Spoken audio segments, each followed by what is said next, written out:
Chapter 36. You're nothing but a genuine liar. Huan Qiu was getting close, becoming incredibly hopeful and excited because more striking pieces of images were constantly appearing in Reeler's visions. He wanted to take this chance as an advantage while his brother, Hyun-ki, was out of the country. He thought there wouldn't be obstacles to keep Riel from getting her memory back. The more push he does, the greater Riel gets closer to finding him in her memory. In the evening, as soon as Reeler's finished her work, she decided to visit Nancy, so excited to see their baby girl. She was by the elevator when Huan Qiu could catch up with her. "Are you on the way to the hospital?" Riel asked Huan Qiu. He was holding his mobile by his ear, talking to someone over his phone.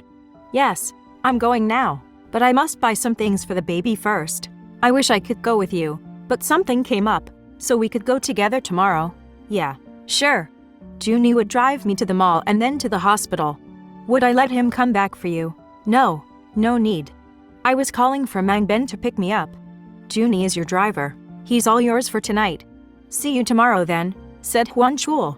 Riel stopped at the mall and bought some things for the baby. She was excited about buying baby diapers, infant clothes, and a rattle, simultaneously thinking about how she would be if she became pregnant. Her face showed joy and contentment as she imagined herself pregnant, and Hyun-ki was overprotective of her. Then she whispered, "I wish I could give birth to a baby whose eyes, lips, and dimples are Hyun-ki's." She smiled dreamily and then realized she was daydreaming. She sighed, then went her way to the hospital. Riel knocked on the door, and Wilson, with a Duchenne smile, greeted her. "Hello, how's Nancy and the baby?" she asked in a low tone when she saw Nancy with closed eyes. Nancy shifted her head, smiled, and raised her arms to welcome Riel. She asked in wonder, "Where's Hyun-ki? Are you alone in coming here?" Riel put herself in Nancy's open arms, made a sad face, and replied, he was still in South Korea and had a business deal with an American firm. His dad requested his presence because he knew Hyun-ki was the best for this kind of venture. "Oh, but why didn't you go with him?" "You are his EA," Wilson asked. His dad told him to come alone, and besides, I don't have a passport, and his presence was an immediate one. He had been there almost a week and was already impatient about his prolonged stay there. "I am missing him so much, Nancy," Riel said in a sad, tearful voice. "Well, as the saying stated by Kay Knudsen, love is missing someone whenever you're apart, but somehow feeling warm inside because you're close in heart. So, don't be somber. Friend, think only about how he makes you happy, then his absence makes you more affectionate of him," advised Nancy. Riel hugged Nancy tight and said, "You're so good at giving advice, my best friend. That's why I love you so much." "Thank you, and you made my sadness into happiness." Nancy and Riel were happy chatting when Wilson took a small something from his pocket and handed it to Riel. It was a USB, just like the one he gifted to Huan Qiu. "Take this, Riel. I understand Huan Qiu was helping you remember things, so I thought this might also help. You've seen them already, but if you keep looking at them, they might boost your memory to wake up. Who knows? It's better trying than not having tried at all," Wilson said confidently. "You know what? That's why both of you were a good match. You were good at giving advice. I love you both, promise." Riel kissed Nancy and Wilson, so grateful for having them as her friends. That evening after dinner, Riel plugged the USB into her laptop to watch once again the videos filmed by Wilson. She clicked the title Prom Night. She saw herself so lovely during the ball, trying to relish her dancing moments with Huan Qiu. She could feel the happiness she saw on her face as she danced to the music of Queen of My Heart, and couldn't understand why Huan Qiu was lost in her memory, if he truly became a part of her life, which Huan Qiu insisted. Reeler's mobile was repeatedly ringing, but she didn't notice because she was so full of herself while watching the video. When the mobile rang again, she thought it was Hyun-ki, but got disappointed when Huan Qiu called her. "Hello Riel. Do you know why I could not go with you a while ago? I was talking with my mom, and she told me that Hyun-ki, Dad, and Mr. Edwards of the American firm who ventured with their company in Korea, flew to the US immediately for some important matters, which, unfortunately, they didn't give any details. So, if Hyun-ki couldn't call you, at least you know why," Huan Qiu explained. Riel frowned. She didn't like the news Huan Qiu told her and didn't believe Hyun-ki was incommunicado. She tried calling his number, but it only kept on ringing. Her mind was confused, and nothing seemed to be running in her brain. Everything seemed blank. She was angry. She wanted to scream. Disappointment and worry filled her. She was pacing back and forth, wringing her hands with a shudder. What if he won't be coming back? Why didn't he even call me when his mobile was with him all the time? All he had to do was to lift it to his ears and dial my number. Why? Hyun, why are you doing this to me? This was all she could ask herself. Riel was helpless, restless, and concerned. With so many thoughts running through her mind, she didn't realize she had fallen asleep.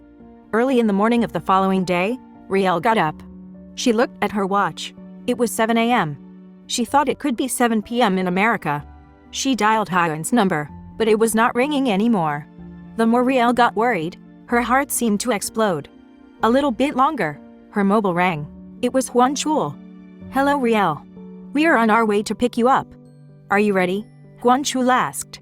I'm still getting ready. I'll just take a cab? Riel asked with uncertainty. No, it's all right if you're still getting ready. We can wait, said Hwan Chul. Riel moved quickly. She thought of putting on her makeup in the office instead. She got in the car, and Hwan Chul fell in awe. He believed that Riel was a natural beauty, even without makeup. That's why Hyun was so attracted to her, with makeup or none. She was lovely. Riel, how about paying a visit to Nancy tonight after work? He asked. Sure, why not? I am excited to hold my godchild. If only Hyun were here, Riel frowned. Hwan Chul felt a little envious but gave a warm smile. In the office, Riel could not concentrate on her work. She was browsing all the incoming emails when she came across a message addressed to her. She opened the email, then a video came into the screen. Hyunaki was drinking with some men, and there were women with them. One of the women was Kim Yoon, Hyunaki's secretary. Her face was very close to Hyunaki's, and she was sitting on his lap with her arms flung around Hyunaki's neck. Riel was furious. She wanted to slap him if only he were here, and all she could say was, liar. I hate you. You're nothing but a genuine liar. Louis and Alexis noticed Rieler's mumbling and restlessness. They came to her, and then they saw the video on Rieler's laptop screen. They got shocked. With their eyes and mouth wide open. They couldn't believe what they saw, lost for words. Riel closed her laptop with a thud, and she was so furious that she lost the desire to work. Later that evening, after they visited Nancy, they were in the car. Riel was so quiet that Hwan Chul was disturbed. She was looking out the window, keeping her feelings to herself. Then tears seemed to flow from her eyes, then sniffled. In a worried tone, Hwan Chul asked, Is there something you want to shed out from your chest, Riel? I am willing to listen.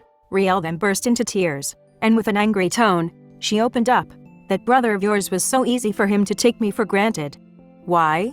Was it because he knew too well that I always understood him, that I loved him so much that I would accept any reason he could think of, and that he would care less if I was here so concerned about him? He couldn't even make a call for only a few seconds to say hi. She covered her face, sobbing, and Hwan felt a prick in his heart. Having felt Rieler's pain, he was hesitant to hold her in his arms, afraid she would mistake it as taking advantage of her. And as the car entered her village and was moving along a park, Hwan Chul told Junie to stop. He took Rieler's hand and asked her to come out of the car to breathe. Riel looked out the window and realized they were in the village park. She followed Hwan to the park and smiled when she saw a swing. She walked briskly then sat down, with Hwan Chul pushing it high. Riel was absorbed by her swing ride when she heard Hwan Chul sing the song, Beautiful in My Eyes. She asked Hwan Chul to slow down the swing. She just sat leaning on the swing's chain and listened to Hwan Chul's song. Later, Hwan Chul bowed before her and asked permissively, May I have this dance with the beautiful lady? Extending his hand before Riel. Riel smiled and curtsied, and then they danced as Hwan Chul continued his song. This time, he sang the song, Queen of My Heart. Their eyes met, and as they stared at each other while dancing, Riel felt something pleasant. Her heart started to flutter, and goosebumps started creeping on her skin. She felt mesmerized by Hwan Chul's song, as if seeing herself dancing at the center of the ballroom that she got carried away. And when the song was over, both stood still, gazing at each other's eyes. Riel felt misty-eyed and spoke, Yes, Chul. I remember us. We danced after you confessed your feelings for me, and I accepted your love. We were both happy and in love that night. Hwan Chul felt overjoyed that he hugged Riel, to Rieler's surprise. Junie was watching them from a distance, when he suddenly received a call. Hello? Who is? A disembodied voice interrupted Junie's response. Junie, is Riel home already? He was startled. Riel received an email showing Hyun-ki's random behavior with the secretary assigned to work with him. She was disgruntled with Hyun-ki's lies. Then, Junie got a mysterious call asking about Riel. Had Hyun-ki returned?